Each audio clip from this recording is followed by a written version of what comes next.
भूमक्ष सृगवर्षं गदेषु कुलशं पदमं धनुष्कुण्डिकां दण्डं शक्तिमशिं च चर्म जलजं घण्टां सुराभाजनं शूलं पाशसुदर्शने च ददतीं हस्तैः प्रसन्नाननां सेवे सैरिव मर्दनीमिमां लक्ष्मीं सरोजस्थितां सर्वाबाधा विनिर्मुक्तो धनधान्यसुतान्विता मनुष्यो मत्प्रसादेन भविष्यति न संशया। नमस्कार, स्वागत है आपका आचार्य वाणी में। मैं आचार्य डॉक्टर विक्रमादित्य आपके साथ हूँ और आज हम बात करने जा रहे हैं मेष राशि वालों की। मेष राशि वालों के लिए इस फरवरी के आरंभ काल में ग्रहों का योग किस प्रकार का बनने वाला है। देखिए, आपकी राशि के दृष्टिकोण से यदि हम बात करें तो मेष राशि वालों बहुत महत्वपूर्ण समय है। बृहस्पति महाराज आपके धन भाव में चल रहे हैं, पिछले 4 महीने से वक्री थे, अब होने जा रहे हैं मार्गी। सही दिशा में सफलता, यानी सही दिशा में जो कार्य होंगे उसके द्वारा सफलता प्राप्त करने के योग बन सकते हैं। बुद्धि के स्वामी हैं, ज्ञान के स्वामी हैं, सही दिशा के स्वामी हैं बृहस्पति महाराज। और जब वक्री हो जाते हैं ना तो क्या होता है, नज़र इनायत बदल जाती हैं और जब रास्ता हमको ऐसा जो सही ज्ञान की तरफ होता है उसकी बजाय ताकत बढ़ जाती है वक्री ग्रह की, लेकिन जो दिशा है वो विशेष तौर पे हमको गलत तरफ ले जाता है, लंबे रास्ते दिखाने लगता है, ज्ञान का थोड़ा सा नेगेटिव एस्पेक्ट आ जाता है। तो ऐसे में बृहस्पति अब मार्गी हो रहे हैं इस फरवरी में। साथ साथ आपकी राशि के दृष्टिकोण से हम बात करें तो शुक्र महाराज 12वें भाव में उच्च के होकर गोचर में प्रवेश करेंगे। करीब करीब काफ़ी लंबे समय तक या वहीं स्थित रहने वाले वक्री मार्गी होते होते जिस प्रकार से बैठेंगे, ये भी आपके लिए तो हमको दिखाई देता है कि कुछ प्रबल अच्छा लाभ का रास्ता आपके लिए खोल सकते हैं, कुछ ना कुछ बहुत बढ़िया स्थिति, यदि आप इसके कुछ खास उपाय कर लें। जी हाँ, ये खास उपाय भी हम बताएंगे आपके लिए किस प्रकार के रहने चाहिए। और ऐसे में क्योंकि राहु के साथ विद्यमान है तो राहु के साथ जो भी ग्रह जाता है वो कहीं ना कहीं फंस जाता है। तो शुक्र की पूरी जो ताकत है वो पूरी उसको बढ़ाने के लिए क्या खास उपाय करने हैं वो भी हम आज इस वीडियो के माध्यम से आपको बताने वाले हैं। दिन पर दिन किस प्रकार से ग्रहों का योग रहेगा। इस फरवरी में बहुत महत्वपूर्ण परिवर्तन है विद्या के क्षेत्र में। इस वक्त बात कर रहे हैं, बहुत सारे लोग एग्जाम के दिनों चल रहे हैं, बच्चे एग्जाम में चल रहेंगे। शनि महाराज ऐसे में विद्या स्थान को भाव बुद्धि भाव को देखेंगे और वो अस्त भी होने वाले हैं। इसका प्रभाव भी बड़ा विचित्र रहेगा। व्यवसाय करने वालों के लिए खासतौर पर ध्यान रखने की ज़रूरत है क्योंकि शत्रु पक्ष थोड़ा भारी हो सकता है। जीवन में खाली आपके जीवन के अंदर क्या प्रभाव पड़ने वाला है, क्योंकि शुक्र महाराज राहु के साथ विद्यमान होकर 12वें भाव में बैठे वाले हैं कि जो कंफर्ट्स हैं वो किस प्रकार से आपको कहाँ पहुँचाने वाले हैं। चंद्रमा तो रोज परिवर्तन होता ही है, तो इन सब का प्रभाव क्या होगा वो आप समझ लीजिए। सबसे पहले बात कर लेते हैं 1 फरवरी की, शनिवार का अवसर, माघ मास चल रहा है, तृतीया तिथि है, गुप्त नवरात्रि का योग सुंदर बना हुआ है और ऐसे में उसके साथ चतुर्थी का योग भी बनता दिखाई दे रहा है। ग्रह नक्षत्रों के दृष्टिकोण से हमें दिखाई देता है दिन तो आपके लिए बड़ा अच्छा रहेगा, इसलिए इस समय का पूर्ण लाभ आपको लेने का प्रयास करना चाहिए। शनि के साथ युक्त होकर चंद्रमा आपके 11वें भाव में जो विराजमान होकर बैठा हुआ है, ये कहीं ना कहीं बहुत सारी चीज़ों में आपको लाभ की स्थिति बनाएगा, अच्छा योग देगा। भगवती गौरी को प्रसन्न करें। तृतीया है, सिंदूर श्रृंगार की सामग्री भगवती को अर्पित करने का प्रयास करें। गुप्त नवरात्रि चल रही हैं। सर्वमंगल मांगल्ये शिवे सर्वार्थ साधिके शरण्ये त्र्यंबके गौरी नारायणी नमोस्तुते, इस मंत्र का स्तवन करते हुए भगवती का पूजन करें, अच्छा रहेगा। वरदान प्राप्ति का दिन है क्योंकि इस दिन चतुर्थी का भी संयुक्त साथ हो गया है और साथ साथ ग्रह नक्षत्रों के दृष्टिकोण से शनिवार माघ मास में ये योग बन रहा है, तो ये कहीं ना कहीं वरदान प्राप्ति के लिए है। अपने पितरों के निमित्त तर्पण भी कीजिएगा। शनि महाराज का लाभ, कष्ट दूर होने के योग बन जाएंगे। शुक्र भी इस दिन परिवर्तन की तरफ जा रहे हैं। उत्तरा भाद्रपद नक्षत्र में, शनि के नक्षत्र में प्रवेश कर जाएंगे शुक्र महाराज। ये आपके लिए कहीं ना कहीं प्रबल राजयोग कारक योग बनाते दिखाई देंगे और आपकी किस्मत, जो शादीशुदा लोग हैं उनकी किस्मत उनके जीवन साथी के हाथ में होगी। प्रसन्न करने का प्रयास करें। जीवन साथी जितना प्रसन्न उतने अच्छे योग आपके लिए बनते दिखाई देंगे। 2 तारीख का यदि बात करें, रविवार का अवसर, चतुर्थी तिथि विद्यमान है, पंचमी के साथ में योग हो गया है और दिल्ली के पंचांग के अनुसार से यदि हम बात करें तो बसंत पंचमी का योग इस बार क्षय तिथि से युक्त है। बहुत सारी शादियां होती हैं इस दिन, बहुत सारे मुहूर्त लोग अंशुत साय के रूप में कर लेते हैं, लेकिन इस बात का ध्यान रखना चाहिए, क्षय तिथि में कोई भी कार्य, नया कार्य, जीवन का नया बड़ा कार्य नहीं करना चाहिए, नहीं तो दोष लगता है उसके अंदर। उसका उपाय बहुत ज़रूरी है, इस बात का भी ध्यान रखते हुए कार्य करें। ग्रह नक्षत्रों के दृष्टिकोण से आपके लिए दिन थोड़ा ऐसा दिखाई देता है कि अननेसेसरी खर्चे बढ़ाने वाला रहेगा, थोड़ी एंजाइटी बढ़ाने वाला रहेगा, तो इसके लिए आपको कुछ खास उपाय करने की ज़रूरत है। ग्रहों को शांत करें। अच्छा होगा कि भगवान सूर्य की आराधना करें। नवग्रह शांति के लिए हमने विवेकानंद योगाश्रम में, रविवार है तो नवग्रह शांति महायज्ञ का इस बसंत पंचमी के दिन कार्यक्रम का आयोजन किया है। आप सम्मिलित हो सकते हैं और ब्रह्मा मुरारी त्रिपुरांतकारी भानु शशि, इस प्रकार से नवग्रहों का संपूर्ण यज्ञ रहेगा। सुबह 8 बजे से लेकर करीब 10 बजे तक सुंदरकांड का पाठ रहेगा, तो आप सब लोग भी उसमें सम्मिलित होंगे तो अच्छा रहेगा। अपना स्थान आरक्षित करने के लिए फ़ोन पे संपर्क साध सकते हैं। गायत्री का जप कीजिए।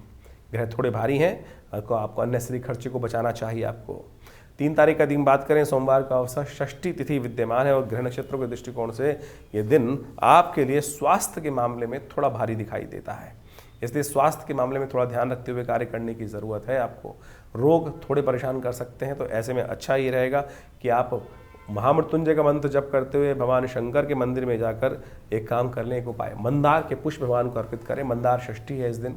ओम नमः शिवाय का जप करते हुए आपके लिए कल्याणकारी योग बनेगा, अच्छा योग बनेगा, परिवर्तन का योग बनेगा। बहुत जल्दी ग्रह परिवर्तन की तरफ जा रहे हैं। 4 तारीख का दिन मंगलवार का अवसर है, ग्रह परिवर्तन का योग बनाते दिखाई दे रहे हैं और ये परिवर्तन बहुत खास रहेगा। चंद्रमा परिवर्तित होकर आपकी राशि में प्रवेश कर चुके हैं रात्रि में। बृहस्पति इस दिन मार्गी होने जा रहे हैं। इस विशेष तौर पर ग्रह नक्षत्रों के दृष्टिकोण से यदि हम समझें तो ऐसा बहुत सुंदर तिथि है, भानु सप्तमी की तिथि है, सूर्य का जन्म दिवस है। देखिए, आपको लोगों को पता ही नहीं होता है कि हमारे यहाँ चंद्रमा का जन्म दिवस, सूर्य का जन्म दिवस, मंगल का जन्म दिवस, इन सब ग्रहों की उत्पत्ति कब हुई, कैसे हुई, ये तक वर्णित किया गया है। तो शास्त्र में वर्णित है, भानु सप्तमी, माघ मास की सप्तमी के दिन सूर्य ने अनादिकाल में इस दिन से प्रकाश देना आरंभ किया था। तो एक तरह से ये तिथि उनका जन्म दिवस मानी जाती है। सूर्य का अवश्य पूजन करें, सूर्य को जल दीजिए। भानु सप्तमी आरोग्य सप्तमी कही जाती है। ग्रह नक्षत्रों के दृष्टिकोण से आपके लिए जो ग्रह योग बन रहे हैं, नई शक्ति का संचार करते दिखाई दे रहे हैं। सबसे बड़ी बात, बृहस्पति परिवर्तित होकर आपकी राशि में धन का आगमन, लाभ का आगमन, सम्मान का आगमन करने के आने 2-3 महीनों में योग बनाने वाला है। पद प्राप्ति का योग देने वाला है। प्रमोशन के कार्य यदि रुके हुए हैं तो उसमें देने वाला है। कोई बिजनेस कार्य यदि रुका हुआ है तो वहाँ उन्नति देने के योग बनाने वाला है। लेकिन स्वास्थ्य का भी ध्यान रखने की ज़रूरत है। स्वास्थ्य के लिए ये बृहस्पति का मार्गी होना थोड़ा सा कष्ट में हो सकता है, तो ऐसे में ध्यान रखिए। कंपटीशन बढ़ने वाला है आपके लिए। ग्रह योग दिखाई दे रहे हैं तो बहुत तेज गति से कार्य होंगे, लेकिन थोड़ी ये परिवर्तन का समय है, बहुत तेज गति से कार्य करने के योग बनने वाले हैं इस 2025 में। ऐसे में आपको बहुत चीज़ों को अच्छे से एनालाइज कर लेना चाहिए, समझ लेना चाहिए चीज़ों को, ग्रहों का क्या योग आपके लिए बनने वाला है, और उसके लिए नक्षत्र इत्यादि समझते हुए, दशाओं को समझते हुए आपकी मूल जन्मपत्री की विवेचना भी आपको सही रूप से करा लेनी चाहिए। क्योंकि 2025 यदि हम मेष राशि वालों के हिसाब से बात करें तो बहुत इंपॉर्टेंट वर्ष है। और इस दिन खासतौर पे हमने इस शुभ तिथि को समझते हुए विवेकानंद योगाश्रम में सुंदरकांड का पाठ, गुप्त नवरात्रि के दुर्गा सप्तशती का यज्ञ, बहुत सारे कार्यक्रम रखे हुए हैं। आप समय जानकर उसमें भाग ले सकते हैं। लाभ का रास्ता आपके लिए सुंदर रहेगा। एक बात और ध्यान रखें, 3 और 4 तारीख को रेवती और अश्विनी नक्षत्र विद्यमान रहेंगे, तो उसमें गंडमूल के नक्षत्र में जो जन्म लेगा बच्चा, उनके लिए मूल शांति अवश्य करानी चाहिए उनके माता पिता को। 5 तारीख का दिन बुधवार का अवसर, अष्टमी तिथि विद्यमान है और इस दिन ग्रह नक्षत्रों के दृष्टिकोण से यदि हम बात करें तो गुप्त नवरात्र की अष्टमी का योग है। देखिए, आपकी राशि के दृष्टिकोण से योग बहुत सुंदर बना हुआ है, एनर्जी बहुत अच्छी है और आगे बढ़ने की स्थिति है, और बहुत सारी चीज़ों में जो उत्साह की आवश्यकता है वो पूरी तरह से आपकी राशि में व्याप्त होकर बैठे हुए हैं। कई ग्रह बहुत सुंदर योग बना रहे हैं, लेकिन बुध और सूर्य की युति जिस प्रकार से बनी हुई है, बुध वहाँ थोड़े शक्तिहीन हो गए हैं, क्योंकि वो आपकी चीज़ों को मैनेज करने में दिक्कत रहेंगे। तो बुध को थोड़ी शक्ति दीजिए, वो आपके लिए बहुत ज़रूरी है। और हो सके तो हरी चीज़ों का दान, गणेश जी का स्तवन, भगवती गौरी का स्तवन करें। अष्टमी है और हमने विवेकानंद योगाश्रम में 9 दिनों में पूरा यज्ञ रखा ही हुआ है, तो हो सके तो आप भी उसमें अपने नाम से कम पूर्णाहुति में बैठने का प्रयास कर सकते हैं, जो कल अगले दिन पूर्णाहुति का योग बनने वाला है। 6 तारीख का दिवस, 2 ग्रह परिवर्तन की तरफ जा रहे हैं। उस दिन चंद्रमा उच्च के होकर बृहस्पति के साथ विराजमान होकर आने वाले 2-3 दिन के लिए आपके लिए बहुत सुंदर योग बनाएंगे। गुप्त नवरात्रि का इस दिन अंतिम दिवस है, नौमी का योग पड़ रहा है और ये आपके लिए कई अपॉर्चुनिटीज़ के रास्ते खुलते दिखाई दे रहा है।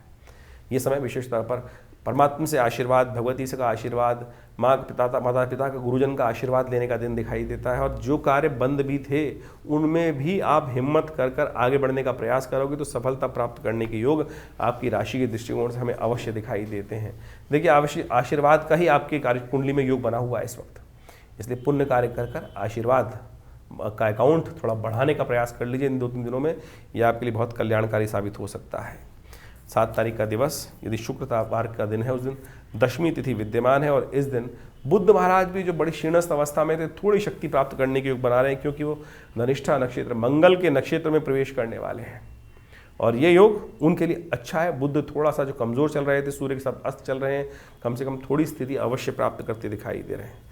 ऐसे में कोशिश ये करें थोड़ी हरी चीज़ों का दान कर दें, गौशाला में थोड़ा दान पुण्य करवाएं, हरा चारा इत्यादि, पालक इत्यादि ये भिजवा देंगे तो बुद्ध को और शक्ति प्राप्त होगी। और एक बात और ध्यान रखें, बुद्ध के लिए एक उपाय हम अवश्य बताते हैं। बहुत सारे लोग जब बुद्ध कमज़ोर होता है तो कोई पन्ना पहना देता है, कोई कुछ और कर देता है। हम कहते हैं वाणी, बुद्ध का संबंध जिह्वा से है। ऐसा ध्यान रखें कि जिह्वा से कोई अपशब्द ना निकले, गलत शब्द ना निकले, कोई गलत वाणी मुख से उच्चारित ना हो। यदि अपशब्द मुख से उच्चारण होंगे तो बुद्ध और खराब हो जाएगा, चीज़ों को खराब करने की और स्थिति दे देगा। तो संयम, वाणी का संयम बरतने का आपको अवश्य प्रयास करना चाहिए, बुद्ध का सबसे श्रेष्ठ उपाय है। 8 तारीख शनिवार का अवसर, एकादशी तिथि है और इस दिन ग्रह नक्षत्रों के दृष्टिकोण से देखिए परिवर्तन की तरफ जगह भागती रहते हैं और ये परिवर्तन मंगल के साथ चंद्रमा युक्त होकर तृतीय भाव में, पराक्रम भाव में आपके लिए बना रहा है। थोड़ा सा आपको आलसी करता दिखाई दे रहा है। ग्रह नक्षत्र इस दिन इन दिनों चल रहे हैं कि थोड़ी सी प्रवृत्ति ऐसी हो गई है कि कर लेंगे काम वाली स्थिति, हाँ करेंगे, होगा, देखेंगे, करेंगे, ये स्थिति बन रही है। और यही कारण है जो अननेसेसरी कई लोगों में तो वजन बढ़ने की शिकायत भी बनती दिखाई देगी। देख लीजिएगा ये जो स्थिति ग्रह नक्षत्रों के योग बन रहा है कि इन दिनों ग्रह ऐसे चल रहे हैं कि वजन आपका किसी न किसी कारण से, आलस के कारण से बढ़ सकता है। थोड़ा ध्यान रखें स्वास्थ्य के मामले में। आवश्यकता है थोड़ा स्वार्थी बनकर अपने ऊपर ध्यान देने का प्रयास करें। इस दिन शनिवार है, एकादशी का पर्व है, माघ का महीना चल रहा है और साथ साथ जया एकादशी का योग बन गया है। भगवान विष्णु का सुंदर स्तवन कीजिए। कहा जाता है कई बार एंजाइटी डिसऑर्डर हो, कोई प्रेत बाधा भी हो, तो इस दिन भगवान विष्णु का यदि सुंदर रूप से पंचोपचार पूजन कर कर उनका चरणामृत ग्रहण कर लें। जो कहा गया अकाल मृत्यु हरणम सर्वव्याधि विनाशनम विष्णु पादोत्कम पित्वा पुनर्जन्म न विद्यते, पिशाच बाधा से ही मुक्ति हो जाती है। इसके लिए विशेष कार्यक्रम पूजा पाठ के रहते हैं जो विशेष तौर पर भैरव जी की आराधना करके इस दिन यज्ञ किए जाते हैं। उससे कहा जाता है कैसी भी पिशाच बाधा हो, नेगेटिव एनर्जी हो, वो जीवन से दूर करने का योग बना सकते हैं। और ये वर्णन विशेष तौर पर शास्त्र के बहुत सारे ग्रंथों में वर्णित किया गया है। यदि हम समझें तो विशेष तौर पर ग्रह नक्षत्रों के दृष्टिकोण से ऐसा वर्णन जो है वो विशेष तौर पर पद्म पुराण के अंदर आया है। और पद्म पुराण के अंदर इस तिथि के अंदर कहा जाता है कि यदि पूरी रूप से पूजा कर कर भगवान विष्णु की आराधना की जाए तो पिशाच बाधा से भी मुक्ति होने के योग बन जाते हैं। 9 तारीख का अवसर, रविवार की तिथि है उस दिन और द्वादशी तिथि है, भीष्म द्वादशी का योग बन रहा है, तिल द्वादशी का योग बन रहा है। देखिए तिल का बड़ा महत्व है इस महीने में। किसी भी कारण से तिल खाने का प्रयास करना चाहिए व्यक्ति को। इस महीने में ही तिल खाए जाते हैं सबसे ज़्यादा। और ये तिल क्या होता है कि आपकी इम्यूनिटी को बढ़ाता है, हीमोग्लोबिन को बढ़ाता है, आरोग्यता प्रदान करने की योग बनाता है। तिल की उत्पत्ति भगवान विष्णु के जो है कहा जाता है कि स्किन से ही हुई है, उनकी त्वचा से, उनके पसीने से उत्पन्न हुआ है तिल। इसलिए भगवान विष्णु की समस्त पूजाओं में चावल की जगह तिल का उपयोग करना सबसे श्रेष्ठ, सफ़ेद तिल सबसे श्रेष्ठ माना जाता है उपयोग इत्यादि के लिए। तो भीष्म द्वादशी का योग है। ग्रह नक्षत्रों के दृष्टिकोण से यदि हम बात करें तो आपके लिए स्थिति अनुकूल बनी हुई है। थोड़ा सा अपने टाइम को यूटिलाइज करने का आपको प्रयास करना चाहिए। फालतू के कामों में आपके मित्रगण, दोस्तगण, रिश्तेदार आपके समय को बर्बाद करने का योग बना सकते हैं। थोड़ा सदुपयोग करें, समय को सदुपयोग करते हुए कार्य करना आपके लिए अच्छा रहेगा। भीष्म द्वादशी है, तर्पण करना चाहिए अपने पितरों के निमित्त। शास्त्र के दृष्टिकोण से इस दिन विशेष तौर पर ब्राह्मणों को भोजन कराया जाए, तर्पण किया जाए, गायत्री का यज्ञ किया जाए। इसी क्षेत्र में हमने विवेकानंद योगाश्रम में इस दिन गायत्री का यज्ञ रखा है, तो आप भी उसमें सम्मिलित हो सकते हैं। अपने स्थान को आरक्षित करने के लिए कोई पैसा नहीं लिया जाता। जो खुद यज्ञ में बैठना चाहते हैं रविवार के दिन दिल्ली में विवेकानंद योगाश्रम में, जमुना पार लक्ष्मीनगर क्षेत्र में ये आश्रम है, वहाँ कोई शुल्क नहीं है। बहुत सारे लोग आते हैं, आश्रम में बैठते हैं, यज्ञ करते हैं माँ भगवती दुर्गा के सानिध्य में बैठकर। आप भी इसमें सम्मिलित हो सकते हैं। और यदि आप बहुत दूर बैठे हैं, अपने लिए पंडित जी की व्यवस्था कराना चाहते हैं, तो उसके लिए आप संपर्क साध कर जो नंबर्स दिए हैं उन पर कॉन्टैक्ट कर सकते हैं।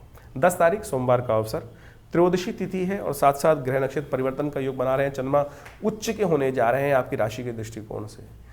ये आपके लिए बड़ा अच्छा योग बनेगा और सूर्य के बिल्कुल सम्मुख आकर चंद्रमा जिस प्रकार का योग बनाएंगे आपकी राशि के दृष्टिकोण से, ये विशेष तौर पर आपके लिए महत्वपूर्ण योग बनता दिखाई देगा। इस दिन सोम प्रदोष का योग बन रहा है, कुंभ का अवसर, सोम प्रदोष का योग। ग्रह नक्षत्रों के दृष्टिकोण से ये तिथि ऐसी है कि जो महापर्व बन जाता है। कुंभ के में स्नान करके ऐसे में शाम के समय यदि वहीं भगवान शंकर की पार्थिव पूजा कर ली जाए, बिलपत्र अर्पित कर दिया जाए, तो कहा जाता है कि सहस्त्रों कन्या के बराबर जो दान करने का पुण्य प्राप्त होता है वो योग बन जाता है। काशीवासी निवासी च काल भैरव पूजनम प्रयागे माघमासे च बिल्वपत्रम शिवार्पणम मखंडैव बिल्वपत्रै च पूजयेव शिवशंकरम कोटि कन्या महादानम बिल्वपत्रम शिवार्पणम। शास्त्र की वाक्य है, बहुत सुंदर है। तो ऐसे प्रदोष का योग अवश्य लाभ लेने का प्रयास करें। और साथ साथ ग्रह नक्षत्रों के दृष्टिकोण से जो योग बना हुआ है वो आपके लिए अच्छा है, महत्वपूर्ण है, लाभ का योग है। तो ये राशियों का भविष्यफल आपने जाना। आपकी राशि के दृष्टिकोण से क्या कुछ प्रभाव इन दिनों जब फरवरी के आरंभ काल में आपके जीवन में पड़ने वाला है, उसको आपने समझा। देखिए, ये समय समय के अनुसार से विभिन्न ग्रहों का जो परिवर्तन होता है, जैसे इस फरवरी के आरंभ काल में आपने भी समझने का प्रयास किया, समझा भी कि बृहस्पति महाराज परिवर्तन कर कर जो वक्री चल रहे थे पिछले 4 महीनों से, अक्टूबर के महीने से, वो मार्गी हो रहे हैं और आपकी राशि के अनुसार से उन्होंने जो विशेष प्रभाव आपके जीवन में उत्पन्न किया है वो आपने समझा।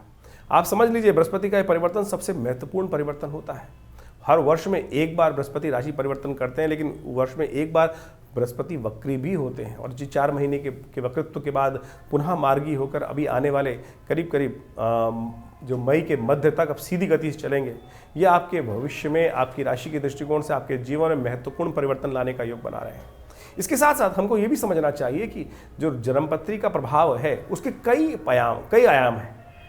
ये जन्मपत्री के दृष्टिकोण से हमें एक एक बात समझने का प्रयास करना चाहिए कि हम राशि को, बहुत सारे लोगों के मन में कई बार प्रश्न उठ जाता है तो राशि तो बहुत सारे लोगों की, बिल्कुल ठीक बात है, राशि तो बहुत सारे लोगों की हो सकती है, लेकिन आपकी जन्मपत्री के साथ, आपके दशाओं के साथ, आपके ग्रहों के योगायोग के साथ उस गोचर के प्रभाव को जब मिलाकर देखा जाता है तब वो जीवन में भाग्य के जो योग बन रहे होते हैं वो समझ में आ जाते हैं कि हमारे लिए आने वाला समय सही है या नहीं है। लेकिन राशि के दृष्टिकोण से जो हमने आपके समक्ष भाव उपस्थित किया वो भी बहुत ब्रॉडर स्पेक्ट्रम के तौर पर बता सकता है। यदि इंडिविजुअल रूप से हर व्यक्ति के बारे में सही रूप से जानने का हम प्रयास करें तो वो भी बड़ा संभव है कि जन्मपत्री को विशेष तौर पर अध्ययन कर बहुत सारे ग्रहों के योगायोग को देखकर आपकी जन्मपत्री में कौन से प्रकार के योग बने हुए हैं। देखिए, जन्मपत्री में हजारों प्रकार के योग हैं। हर ऋषियों ने, जो ज्योतिष के अंतर्गत भी बहुत सारे अनन्य जो ग्रंथ हैं, इतने अनंत ग्रंथ लिखे गए हैं और हर ज्योतिषी ने, हर ऋषि ने, हर आचार्य ने अपने अपने उस विज्ञान को, अपने उस अनुभव को उन शास्त्रों में इंगित किया है, विभिन्न योगों का वर्णन किया है, जैसे कालसर्प योग इत्यादि, राजयोग इत्यादि, दरिद्र योग इत्यादि, विभिन्न प्रकार के किमुद्रम योग इत्यादि। इन सब का प्रभाव क्या पड़ रहा है, कब पड़ने वाला है। अब किसी व्यक्ति की कुंडली में राजयोग है, लेकिन वो कब फलीभूत होगा, कौन से योग हैं जो उन राजयोगों को काट रहे हैं। देखिए, आप कंप्यूटर से जन्मपत्री कई बार निकालते हैं तो उसके अंदर बहुत सारी डिटेल लिख के आती है कि इस प्रकार का राजयोग है, इस प्रकार का राजयोग है, इस प्रकार का राजयोग है, लेकिन उसके साथ साथ कुछ अशुभ योग भी होते हैं।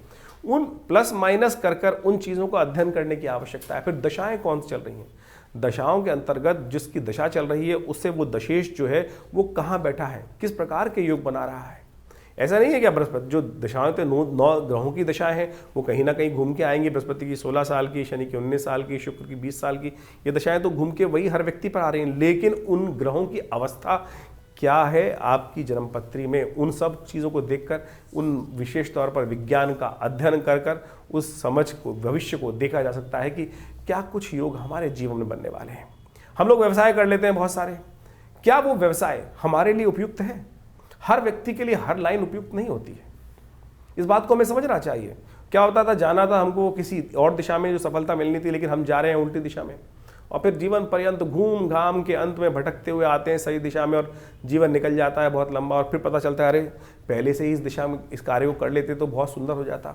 ये विषय जन्मपत्री का है। बाल्यकाल में ही जब हम जन्मपत्री देखते हैं ज्योतिषीगण तो बच्चे को बताते हैं, माता पिता को बताते हैं कि इसको इस दिशा में डालना। गौतम बुद्ध की कथा आपने सुनी होगी। गौतम बुद्ध के संबंध में जब ज्योतिषीगणों ने उनकी जन्मपत्री को देखा तो बताया उनके पिता को कि ये बच्चा सन्यासी बन सकता है। पिता ने लाख प्रयास किया कि बच्चे को उस तरफ ना डाला जाए, बांध के रख दिया गया, बिल्कुल जो ऐसे किसी व्यक्ति को, साधु व्यक्ति को उनके जीवन में लाने का प्रयास ही नहीं किया गया। लेकिन फिर भी जब काल आया, समय आया, वो व्यक्ति बदल गया। तो इसी प्रकार से आपके जीवन में कौन से योग हैं, किस प्रकार से आपको लाभ प्राप्ति के योग बनने हैं, कब आपको सफलता प्राप्त करने के योग बनने हैं, वो यदि आप समझ लें आपकी जन्मपत्री के अनुसार से, तो आप अपने जीवन में परिवर्तन का मार्ग बहुत जल्दी से प्राप्त कर सकते हैं। नहीं तो भटकते रहेंगे। देखिए, सुर दुर्लभ मानुष तन पावा, 84 लाख योनियों में भटकने के बाद इस मनुष्य जन्म को प्राप्त किया है। और फिर इसमें भी यदि अज्ञानता से कार्य करेंगे तो अज्ञानता से कार्य करने से क्या होगा कि वो जीवन में सफलता नहीं मिल पाएगी। अज्ञानता को दूर करें, ज्योतिष विज्ञान का विषय है। आज नासा भी, बाहर के विदेशी वैज्ञानिक भी हमारी उन काल गणनाओं को, ज्योतिष के पंचांग को सत्य मानते हैं। सोचे तो हमारी कई बार लोग भ्रांति उत्पन्न करने के लिए बहुत सारी बातें उत्पन्न कर देते हैं, मनोमस्तिष्क में डाल देते हैं, अरे कुछ नहीं होता है। बहुत कुछ होता है, हमने देखा प्रत्यक्ष भाव से। आज भी देखते हैं, नृत्यपति देखते हैं कि बहुत सारे लोग आते हैं और वो योगा योग जो है प्रत्यक्ष अकाट्य भाव से जीवन में घटित हो रहे होते हैं। तो इसको समझने की आवश्यकता है। सिद्धांत गलत नहीं है, जो सिद्धांत पे काम करने वाले लोग हैं तथाकथित हैं, अज्ञानी हो सकते हैं, वो मेरे ज्ञान में फ़र्क हो सकता है, लेकिन विज्ञान बिल्कुल ठीक ठाक है, बढ़िया है। तो इस बात को सैद्धांतिक तौर पर समझते हुए हमें कार्य करने की आवश्यकता है। तो आप जन्मपत्री के संबंध में पूरी डिटेल, इस सब संबंध में आश्रम में जो कार्य होते हैं उनमें आप अच्छे से जुड़कर जान सकते हैं। अभी तो इन दिनों नवरात्रि, गुप्त नवरात्रि के यज्ञ चल रहे हैं जो 6 तारीख तक चलेंगे। आप उनमें भी, उन नवरात्रों में भी भाग लेकर अपने जो ग्रह गणनाओं के अनुसार से उपाय करने का प्रयास करते हैं। देखिए एक बात समझें, हम ग्रहों के उपाय करने की तरफ जाते हैं, उपाय बड़े टोटकों में फंस जाते हैं। उपाय तो परमात्मा का स्मरण ही है। हम रविवार को आश्रम पे बहुत बड़ा विशाल यज्ञ करते हैं, समय समय पर सुंदरकांड, अनेक प्रकार के भजन कथाओं का आयोजन होता ही रहता है। निवारण वही है। हम छोटे छोटे टोटकों में या कुछ नगों में फंस जाते हैं और उनको निवारण करने की तरफ जाते हैं। भारतीय संस्कृति में सबसे श्रेष्ठ कार्य कहा गया यज्ञो वही श्रेष्ठतम कर्म। और हमारे आश्रम पे नित्य प्रति करीब पिछले 60 सालों से नित्य प्रति 8 घंटे यज्ञ चलता ही है। और हर रविवार को उस आश्रम में होने वाले उन यज्ञों में आप स्वयं भाग ले सकते हैं और हमारी तरफ से कोई शुल्क नहीं लगता उन यज्ञ इत्यादि में भाग लेने के लिए। नवरात्र का यज्ञ रहेगा, उसमें भी आप स्वयं आके बैठें। और अभी शिवरात्रि का कार्यक्रम बहुत बड़ा आने वाला है और उन सब में भी विभिन्न प्रकार के कार्यक्रम समय समय पर रहेंगे। तो आश्रम के साथ जुड़कर आप बहुत सारे अपने प्रश्नों का निवारण भी कर सकते हैं। हाँ, आपको कोई प्रश्न करना है और आपको लग रहा है फ़ोन नहीं मिल रहा है तो चिंता ना करें, इन नंबर्स पर आप व्हाट्सअप भेज सकते हैं, अपने प्रश्न को लिख के भेज सकते हैं। बहुत सारे लोग भेज रहे हैं और उनको समय के अनुसार से अवश्य जवाब भी देने का प्रयास करते हैं। तो आप भी इन नंबर्स को नोट कर लीजिए, अपने प्रश्नों को इन व्हाट्सअप के माध्यम से भी भेज सकते हैं हमारे पास। हम अवश्य प्रयास करेंगे जल्दी से जल्दी आपके प्रश्नों का समाधान आप तक पहुँचाएँ।